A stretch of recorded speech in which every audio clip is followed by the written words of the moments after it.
अस्सलाम वालेकुम dear aspirants. I hope आप सब खैरियत से होंगे। जैसे कि मैंने वादा किया था कि हमारा आने वाला लेक्चर होगा करंट अफेयर्स से रिलेटेड। तो आज का जो हमारा लेक्चर होगा वो डिफरेंट पॉइंट्स पर फोकस करेगा। एक तो हम ये डिस्कस करेंगे कि करंट अफेयर्स का पेपर है क्या, उसमें कौन कौन से पोर्शंस होंगे, आपने उन पोर्शंस को कवर कैसे करना है, कौन कौन से सोर्सेस आपने अप्लाई करने हैं, आपने नोट्स किस तरह बनाने हैं, आप अगर अपनी बुक कंपाइल करना चाहेंगे तो वो कैसे कंपाइल करेंगे। और उसके अलावा वीडियो के डिस्क्रिप्शन में आपको जैसे पता होगा कि मैंने 2017, 18, 19 और 2020 कि सीएसएस के एग्ज़ाम्स के लिए करंट अफेयर्स की बुक्स कंपाइल की थी। उनमें से 2019 वाला एडिशन जो था उसे पब्लिश भी कराया था, जबकि बाकी जो बुक्स थी उन्हें पब्लिश नहीं करा सका, मगर वो मैंने अपने स्टूडेंट्स के साथ फेसबुक के डिफरेंट ग्रुप्स में शेयर भी कर दी थी। तो आपकी कन्वीनियंस के लिए ये चारों सालों की बुक्स 2017, 18, 19 और 20 ये सारी बुक्स मैं शेयर कर दूंगा और डिस्क्रिप्शन में आपको उसका लिंक भी मिल जाएगा।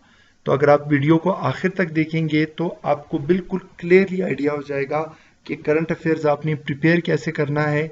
और आई एम डेड श्योर कि इस लेक्चर को सुनने के बाद आपको इंशाल्लाह करंट अफेयर्स में कोई प्रॉब्लम नहीं होगी, बिल्कुल वैसे ही कि जैसे हमने इंग्लिश एस्से वाला पोर्शन हमने सिर्फ 4 लेक्चर्स में कवर किया था। तो अब ज़रा आते हैं करंट अफेयर्स के क्वेश्चन की तरफ, करंट अफेयर्स के पेपर की तरफ कि आपने ये पेपर अटेम्प्ट कैसे करना है, प्रिपेयर कैसे करना है। उससे पहले आप एक काम करें कि चैनल को सब्सक्राइब करें और उसके साथ आपको बेल आइकन नज़र आएगा, उसे प्रेस करें ताकि हमारी आने वाली जितनी भी वीडियोस हैं उन्हें आप देख सकें, और जैसे ही कोई नई वीडियो अपलोड होगी आपको फौरी उसका एक नोटिफिकेशन मिल जाएगा। तो अब ज़रा आते हैं करंट अफेयर्स की तरफ। This is the most important of all the papers. ठीक है, यानी आप अगर कंपलसरी और ऑप्शनल के पेपर्स उठा लें, उनमें एक पेपर के जो सबसे ज़्यादा इंपॉर्टेंट है और वो डिफरेंट पेपर्स में आपको हेल्प आउट करता है, तो वो करंट अफेयर्स का पेपर होगा। क्यों? क्योंकि जब आप करंट अफेयर्स का पेपर प्रिपेयर करते हैं तो आप सिर्फ करंट अफेयर्स नहीं, आपको इंग्लिश एसए में भी वो हेल्प आउट करेगा, आपको इंटरनेशनल रिलेशंस में हेल्प आउट करेगा, आपको इंटरनेशनल लॉ में हेल्प आउट करेगा, आपको पाकिस्तान अफेयर्स में हेल्प आउट करेगा, और इसी तरह की डिफरेंट सब्जेक्ट्स में भी वो आपको हेल्प आउट करेगा। तो इसलिए एक चीज़ ध्यान में रखें कि जब आप करंट अफेयर्स की तैयारी कर रहे होंगे तो आपने उसे सिंगल पेपर के तौर पे कंसिडर नहीं करना, बल्कि आपने उसमें देखना है कि ये आप असल में 3-4 पेपर्स प्रिपेयर कर रहे हैं। तो इसलिए आपने इसको फोकस, अटेंशन, टाइम, कंसंट्रेशन ये सारा आपने उसी लेवल का देना है। ठीक है, तो जब हम बात करते हैं करंट अफेयर्स के पेपर के बारे में, थोड़ा इस सब्जेक्ट को जरा हम एनालाइज करते हैं। Current affairs as a subject is quite easy one. We all know what is happening all around us. You simply need to be tactical in your approach, and justification of your stance is highly crucial. यानी आपने जब current affairs के paper को approach करना है तो उसके लिए आपकी अप्रोच बड़ी टेक्टिकल, बड़ी एनालिटिकल होनी चाहिए। ठीक है, अब टेक्टिकल या एनालिटिकल इन अ सेंस, एक सिंपल सी चीज़ आप समझें कि जब हम करंट अफेयर्स की बात करते हैं, एक्चुअली हम बात कर रहे होते हैं रिलेशंस के बारे में। पाकिस्तान के इंटरनल रिलेशंस, पाकिस्तान के रीजनल रिलेशंस, पाकिस्तान के अमेरिका और वर्ल्ड पावर्स के साथ रिलेशंस, वर्ल्ड पावर्स जो हैं उनके एक दूसरे के साथ रिलेशंस। इसी तरह जब हम बात कर रहे होते हैं ऑर्गेनाइजेशंस के बारे में, तो ये सब डिपेंड करते हैं अपने वेस्टेड इंटरेस्ट्स पे। करंट अफेयर्स में कभी भी किसी एक कंट्री की दूसरे कंट्री के साथ कोई इमोशनल या सेंटिमेंटल अटैचमेंट नहीं होती है। इनके जितने भी रिलेशंस होते हैं, चाहे अच्छे हों या बुरे हों, वो बेस करते हैं उनके अपने वेस्टेड इंटरेस्ट्स पे। बिल्कुल वैसे ही जब आप देखेंगे कि कोई मुस्लिम कंट्री है वो अपने वेस्टेड इंटरेस्ट की बेस पर एक मुस्लिम कंट्री से ज़्यादा एक नॉन मुस्लिम कंट्री के साथ अपने रिलेशंस को अच्छे रखना चाहता है। क्यों? क्योंकि वो सेंटिमेंटल या इमोशनल ग्राउंड्स पर उसे नहीं देखेगा, बल्कि वो ये देखेगा कि अच्छा इसके साथ रिलेशंस में मुझे यानी एज ए कंट्री क्या फ़ायदा हो सकता है और क्या नुकसान हो सकता है। अच्छा, फिर जब हम बात करते हैं करंट अफेयर्स के पेपर के बारे में, तो आपने असल में 3 एरियाज पर फोकस करना होता है। 3 एरियाज कौन कौन से? एक आपके पास होता है पाकिस्तान के डोमेस्टिक अफेयर्स, फिर एक होता है पाकिस्तान के एक्सटर्नल अफेयर्स, और फिर होते हैं ग्लोबल इश्यूज। अब डोमेस्टिक अफेयर्स किस तरह? पाकिस्तान के पॉलिटिकल इश्यूज, पाकिस्तान के इकोनॉमिक इश्यूज, पाकिस्तान के सोशल इश्यूज। ठीक है, तो इनको हम कंसिडर करते हैं डोमेस्टिक अफेयर्स में। फिर उसके बाद हम दूसरे पोर्शन की तरफ आते हैं जिसको हम कहते हैं एक्सटर्नल अफेयर्स। अब एक्सटर्नल अफेयर्स में आप ये देखते हैं कि अच्छा पाकिस्तान के दूसरे कंट्रीज के साथ कैसे रिलेशंस हैं। ठीक है, यानी सबसे पहले आप उसको देख लेते हैं कि नेबरिंग कंट्रीज जो हैं साउथ एशिया में, ठीक है, उनके साथ पाकिस्तान के कैसे रिलेशंस हैं। और फिर आप ये देखते हैं कि वर्ल्ड पावर यानी अमेरिका और बाकी जो मेजर कंट्रीज हैं उनके साथ पाकिस्तान के कैसे रिलेशंस हैं, मुस्लिम वर्ल्ड के साथ पाकिस्तान के कैसे रिलेशंस हैं। ठीक है, तो फिर इसको हम कंसिडर कर लेते हैं एक्सटर्नल अफेयर्स में। और थर्ड कैटेगरी में जब हम बात करते हैं ग्लोबल इश्यूज के बारे में, तो ग्लोबल इश्यूज में हम ये देखते हैं कि इंटरनेशनल लेवल पर कौन कौन से इश्यूज हैं। ठीक है, यानी उसमें पाकिस्तान का होना लाजमी नहीं है। आप देख लें कि अगर आप अफगानिस्तान में देखते हैं वहाँ पर चाइना और अमेरिका और रशिया का एक रिफ्ट चल रहा है।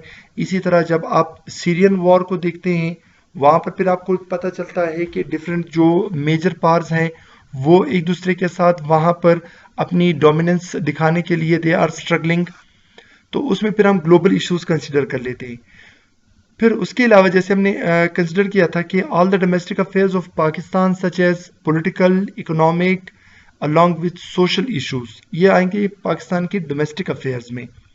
उसके अलावा जब हमने बात की थी रिलेशंस, उसमें हमने देखा था कि पाकिस्तान के रिलेशंस नेबरिंग कंट्रीज के साथ, मुस्लिम वर्ल्ड के साथ, अमेरिका के साथ, जो दूसरी वर्ल्ड पावर्स हैं उनके साथ, और फिर कुछ रीजनल लेवल पर जो ऑर्गेनाइजेशंस होती हैं उनमें पाकिस्तान का रोल, और इंटरनेशनल लेवल पर जो ऑर्गेनाइजेशंस होती हैं उनमें पाकिस्तान का रोल।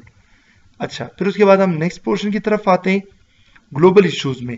ग्लोबल इश्यूज में फिर आप जैसे हमने अभी डिस्कस किया उसमें आप देख लेते हैं कि कश्मीर इश्यूज में देख लें, पैलेस्टाइन इशू देख लें, उसमें सीरियन क्राइसिस देख लें, तो ये सारे फिर ग्लोबल इश्यूज में आ जाएंगे। और एक चीज़ ध्यान में रखें कि जब आपका पेपर होगा उसमें इन 3 पोर्शंस में से एटलीस्ट 2 क्वेश्चंस ज़रूर होंगे, यानी हर पोर्शन से 2-2 क्वेश्चंस ज़रूर होंगे, मगर ज़्यादा फोकस जो है वो होता है पाकिस्तान के एक्सटर्नल अफेयर्स और ग्लोबल इश्यूज की तरफ। अब कुछ जनरल गाइडलाइंस हैं जिन्हें आपने थोड़ा सा फॉलो करना है। सबसे पहले, stay relevant, precise and logical with your answers. ठीक है, यानी आप जब भी बात करेंगे, आप जब भी कोई आंसर लिखेंगे, उस आंसर में आपने रेलेवेंट बात करनी है, टू द पॉइंट बात करनी है। आपने प्रिसाइज मैनर में अपना ओपिनियन कन्वे करना है, उसे जस्टिफाई करना है, और आपका जो आंसर होगा, आपका जो ओपिनियन होगा, वो कभी भी इमोशनल ग्राउंड्स पे नहीं होगा बल्कि वो लॉजिकल ग्राउंड्स पे होगा।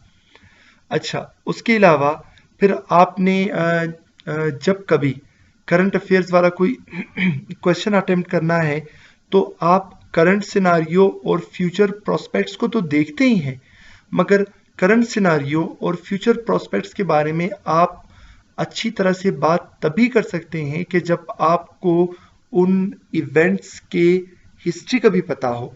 तो इसलिए हिस्टोरिकल पर्सपेक्टिव जो है वो भी काफ़ी इंपॉर्टेंट रोल प्ले करेगा। अच्छा, examiner requires analysis, therefore ensure that you are able to justify your stance. ठीक है, यानी आपने कभी भी अपना कोई स्वीपिंग स्टेटमेंट नहीं देना। अगर आप अपना कोई ओपिनियन, कोई स्टेटमेंट देते भी हैं तो आपने उसे अच्छी तरह से जस्टिफाई करना है। ठीक है, अच्छा, फिर उसके अलावा your approach should be subjective as well as objective. अब ये वाला पॉइंट समझना काफी इंपॉर्टेंट है, गौर से सुने। जब हम बात करते हैं सब्जेक्टिव की, सब्जेक्टिव मीन्स कि यार मेरा अपना पर्सनल ओपिनियन क्या है।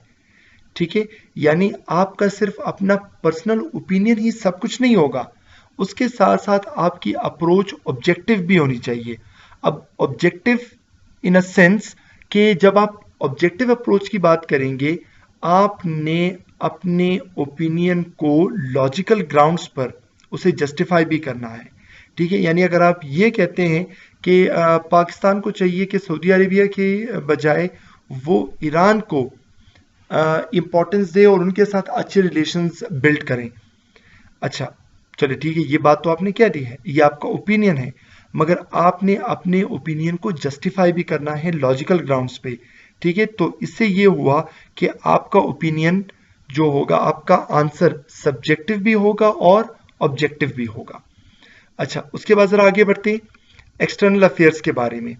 अब एक चीज ध्यान में रखें, जब कभी हम इश्यूज के बारे में बात करते हैं, ठीक है, अगर आप पाकिस्तान के इंटरनल इश्यूज की बात करें, पाकिस्तान के रीजनल इश्यूज की बात करें, पाकिस्तान के वर्ल्ड लेवल पर जो सुपर पावर्स हैं, ठीक है, जो पावरफुल कंट्रीज हैं, उनके साथ रिलेशंस की बात करें, या फिर डिफरेंट कंट्रीज जिनको हमने इंटरनेशनल इश्यूज कहा था, ग्लोबल इश्यूज कहा था, उन पर बात करें, उन सब के लिए जो एक चीज सबसे ज्यादा इंपॉर्टेंट होती है वो ये होगा कि आपको पता होना चाहिए कि यार कौन सा कंट्री कहाँ पर है, किस कंट्री के साथ बॉर्डर्स लगते हैं, और उन बेसिस पर किसी कंट्री के किसी दूसरी कंट्री के साथ अच्छे या बुरे रिलेशंस क्यों हैं।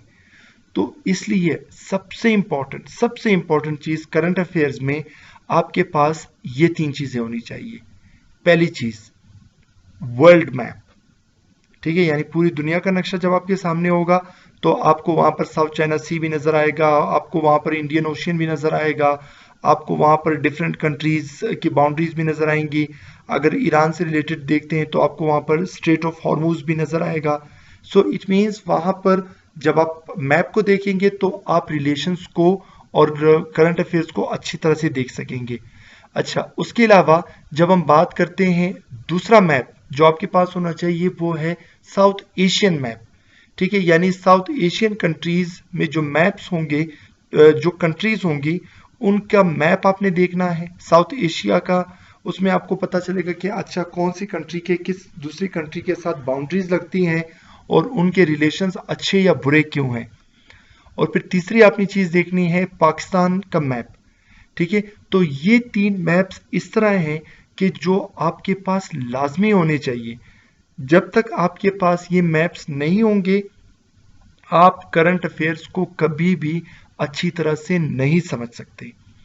अच्छा, उसके अलावा जब हम बात करते हैं इन्फ्लुएंस ऑफ अदर कंट्रीज, ठीक है, यानी आप देखेंगे कि पाकिस्तान और अफगानिस्तान के जो रिलेशंस हैं, ठीक है, पाकिस्तान और अफगानिस्तान के रिलेशंस में आप देखेंगे कि उसमें चाइना भी इंटरफेयर कर रहा है, उसमें अमेरिका भी इंटरफेयर कर रहा है, उसमें ईरान भी इंटरफेयर कर रहा है, उसमें रशिया भी इंटरफेयर कर रहा है।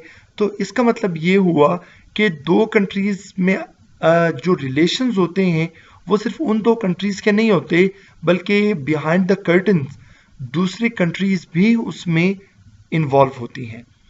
अच्छा, तो आपने फिर क्या करना है, एनालिसिस फ्रॉम डिफरेंट पर्सपेक्टिव्स। ठीक है, यानी आपने ये देखना है कि डिफरेंट कंट्रीज के रिलेशंस जो है वो डिफरेंट ग्राउंड्स पर हो सकते हैं। आप देखेंगे कि कुछ कंट्रीज के एक दूसरे के साथ अच्छे रिलेशंस हैं, किन बेसिस पर, स्ट्रेटेजिक ग्राउंड्स पे। अच्छा, कुछ कंट्रीज के एक दूसरे के साथ अच्छे रिलेशंस हैं पॉलिटिकल ग्राउंड्स पे, कुछ के अच्छे होंगे इकोनॉमिक ग्राउंड्स पे, कुछ के कल्चरल ग्राउंड्स पे, कुछ के सोशल ग्राउंड्स पे। सो इट मीन्स ये डिफरेंट डायमेंशंस होती हैं, डिफरेंट पर्सपेक्टिव्स होते हैं कि जिनकी बदौलत डिफरेंट कंट्रीज के एक दूसरे के साथ अच्छे या बुरे रिलेशंस होते हैं। ठीक है, अब इसको जरा आगे चल के देखते हैं। डोमेस्टिक एंड ग्लोबल इश्यूज वाला जो सेक्शन होगा, keep a check on the events of later half of the previous year and the start of the year in which exams are to commence. यानी जब आप करंट अफेयर्स के questions prepare करेंगे तो उसमें आपको एक चीज़ माइंड में रखनी है कि हमने डिस्कस किया कि आपने हिस्टोरिकल पर्सपेक्टिव को तो माइंड में रखना है, उसके साथ साथ जो करंट डेवलपमेंट्स हो रही हैं उन्हें भी आपने माइंड में रखना है। अच्छा, करंट डेवलपमेंट्स या जब आप बात करते हैं करंट अफेयर्स का पेपर प्रिपेयर करने से रिलेटेड, तो सपोज आप 2021 की प्रिपरेशन कर रहे हैं तो आपको करंट अफेयर्स की तैयारी जुलाई 2020 से ही शुरू कर देनी चाहिए। ठीक है। अच्छा, अब आपने तैयारी कैसे करनी है, उन चीज़ों को लेके कैसे चलना है, और आपने जो करंट अफेयर्स की तैयारी करनी है वो जुलाई 2020 से फिर आपने जनवरी 2021 तक उसे लेके चलना है। अब आगे देखते हैं हाउ टू स्टार्ट प्रिपरेशन। अब आपने क्या करना है, करंट अफेयर्स के आप जितने भी इश्यूज उठा लें जो इंपॉर्टेंट इश्यूज हैं, अब उसमें कौन कौन से होंगे, उसमें होगा पाकिस्तान के इंटरनल अफेयर्स, पाकिस्तान के एक्सटर्नल अफेयर्स, उसके अलावा वर्ल्ड इश्यूज, रीजनल ऑर्गेनाइजेशंस और इंटरनेशनल ऑर्गेनाइजेशंस। तो जब आप इनको देख लेंगे तो ये ज़्यादा से ज़्यादा 25 to 30 टॉपिक्स हो जाएंगे। आपने क्या करना है, आपने अलग से एक रजिस्टर मेंटेन करना है करंट अफेयर्स के लिए। अब उसमें आपने क्या करना है, सपोज आप स्टडी करना चाहते हैं पाक इंडिया रिलेशंस को, तो आप हेडिंग दे दें, एक सेक्शन उसमें रख लें पाक इंडिया रिलेशंस के बारे में, और आपने सबसे पहले पाक इंडिया रिलेशंस का हिस्टोरिकल पर्सपेक्टिव देना है। यानी आपने हिस्ट्री सारी नोट करनी है कि 1947 से ऑनवर्ड पाकिस्तान और इंडिया के कैसे रिलेशंस रहे हैं, कहाँ कहाँ पर इनके रिलेशंस स्मूथ होते गए, कहाँ कहाँ पर इनके दरमियान कोई वॉर हुई है, कोई कन्फ्लिक्ट्स आए हैं। आपके पास एक अच्छा खासा उसका हिस्टोरिकल पर्सपेक्टिव होना चाहिए। अच्छा चलिए ठीक है, आपने हिस्टोरिकल पर्सपेक्टिव उसका प्रिपेयर कर लिया।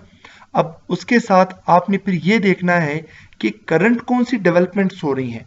ठीक है, जो रीसेंट डेवलपमेंट्स जैसे जैसे होती जाएंगी आपने उन रिलेशंस को अपडेट करना है, और ये आपने सिर्फ रिलेशन से रिलेटेड नहीं होगा, ये ऑर्गेनाइजेशंस से भी रिलेटेड होगा।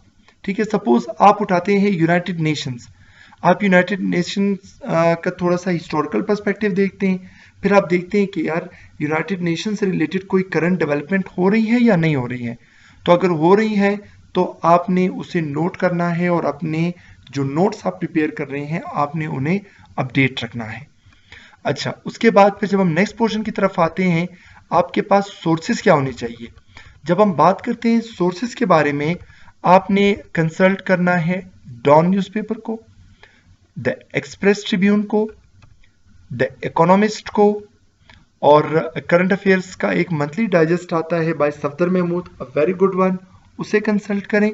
और उसके अलावा फॉरेन पॉलिसी मैगजीन, ये तकरीबन कोई 3-4 सोर्सेज हैं कि जिन पर आपने फोकस करना है, स्पेशली जब आपने तैयारी करनी है करंट अफेयर्स की।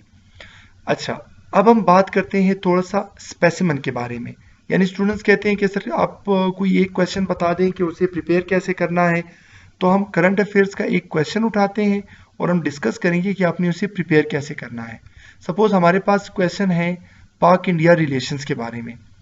अब इसके लिए आपने करना क्या है, एक तो इसका इंट्रोडक्शन आपने देना है, फिर आपने आना है हिस्टोरिकल बैकग्राउंड इसका स्टडी करना है, फिर आपने ये देखना है कि पाकिस्तान और इंडिया को लेकर वो कौन से इरिटेंट्स हैं कि जिनकी वजह से इनका हमेशा से कन्फ्लिक्ट रहा है। अब उसमें आपको आइडिया हो जाएगा कि कश्मीर इशू, वाटर डिस्प्यूट्स, फिर Indian presence in Afghanistan, Indian involvement in Pakistan through raw, और मुंबई कारनेज जैसे इवेंट्स जो होते जाएंगे उसमें आपने देखना है। ठीक है कि ये इश्यूज हैं। फिर आपने देखना है कि करंट क्या डेवलपमेंट्स हो रही हैं, फिर आपने उसमें जो एक बहुत इंपॉर्टेंट चीज़ देखनी है, जो एग्जामिनर आपसे पूछ भी सकता है कि अच्छा आप ये बताएं कि पाकिस्तान और इंडिया के रिलेशंस के लिए आप क्या सजेस्ट करते हैं, कि वो कौन से स्टेप्स हैं कि जिनको उठाकर पाकिस्तान और इंडिया के अच्छे रिलेशंस को बिल्ड किया जा सकता है। ठीक है, तो इस तरह से आपने इन चीज़ों को लेके चलना है, फिर ऑब्वियसली उसमें कंक्लूजन भी आ जाएगा। अच्छा, ये तो था रिलेशन से रिलेटेड। अब हम देखेंगे कि ऑर्गेनाइजेशन से रिलेटेड आपने प्रिपरेशन कैसे करनी है। अब सपोज आप एक ऑर्गेनाइजेशन उठाते हैं, यूरोपियन यूनियन, ठीक है, ऑब्वियसली आप उसका थोड़ा सा इंट्रोडक्शन देखेंगे, फिर उसमें आपने देखना है उसकी फॉर्मेशन, ठीक है, यानी यूरोपियन यूनियन की फॉर्मेशन क्या है, उसमें कौन कौन से मेंबर्स हैं, और फिर डिफरेंट एस्पेक्ट्स को देखना है, वेयर, कहां पर बनी, कब बनी, क्यों बनी, कैसे बनी, और इसको बनाने में किस किस कंट्री ने अपना रोल प्ले किया। ठीक है, यानी आपने हिस्टोरिकल पर्सपेक्टिव में इसको देखना है। फिर आपने ये देखना है कि यूरोपियन यूनियन बनाने के पीछे क्या ऑब्जेक्टिव्स थे, और उसके अलावा आपने देखना है कि उसका ऑर्गेनाइजेशनल स्ट्रक्चर क्या होगा। फिर आपने ये देखना है कि यूरोपियन यूनियन से रिलेटेड रिसेंट कौन सी डेवलपमेंट्स हो रही हैं, और उसमें आपने देखना है कि अच्छा यूरोपियन यूनियन का जो लास्ट कॉन्फ्रेंस हुआ था वो कब हुआ था और कहां पर हुआ था। फिर आपने देखना है कि यूरोपियन यूनियन की इफेक्टिवनेस कितनी है।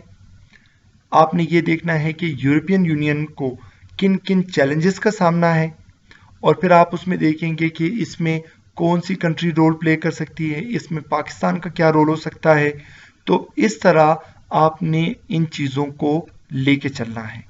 तो जब आप इन चीज़ों को लेके चलेंगे तब आपको ज़्यादा अच्छी तरह से आइडिया हो जाएगा कि आपने क्वेश्चंस कैसे प्रिपेयर करने हैं।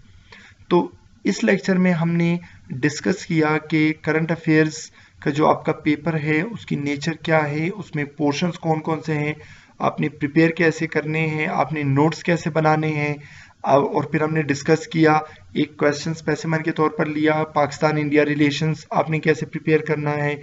उसके अलावा ऑर्गेनाइजेशन से रिलेटेड हमने यूरोपियन यूनियन उठाया, उस पर हमने डिस्कस किया कि उसे कैसे प्रिपेयर करना है। तो इन चीज़ों को आपने ज़रा लेके चलना है। आज का लेक्चर हमारा इस चीज़ के बारे में था। हमारे नेक्स्ट लेक्चर में हम डिस्कस करेंगे, बल्कि मैं आप लोगों के साथ एक बहुत इंपॉर्टेंट चीज़ डिस्कस करूंगा, शेयर करूंगा। वो एक ऐसी चीज़ कि जो बहुत सारे टीचर्स शेयर नहीं करते, ओपनली इस तरह शेयर नहीं करते, और वो असल में होगा कि नोट्स किस तरह बनेंगे, कहाँ से बनेंगे। और मैं पिछले 4 सालों से CSS एस्पायरेंट्स के लिए करंट अफेयर्स की बुक जो कंपाइल कर रहा हूँ, उसके लिए कौन कौन सी टेक्निक्स मैं फॉलो करता हूँ, बुक कैसे बनती है, और हम उसमें से एक बुक उठाकर उसका रिव्यू भी करेंगे। और वो वीडियो देखने के बाद आपको कोई भी प्रॉब्लम नहीं होगी, आप खुद भी अपनी एक बहुत अच्छी बुक कंपाइल कर सकेंगे। मगर उसके लिए ज़रूरी है कि आप चैनल को सब्सक्राइब करें, उसके साथ आपको जो बेल आइकन नज़र आ रहा है आप उसे प्रेस करें, ताकि हमारी आने वाली वीडियोस जब जब वीडियो अपलोड होगी आपको एक नोटिफिकेशन मिलता जाएगा। तो इसलिए wait for the next video.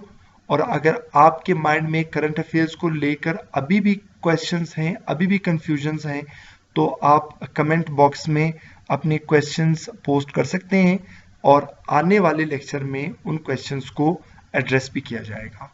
Thank you very much. अपना और घर वालों का ढेर सारा ख्याल रखिएगा। अल्लाह हाफिज़।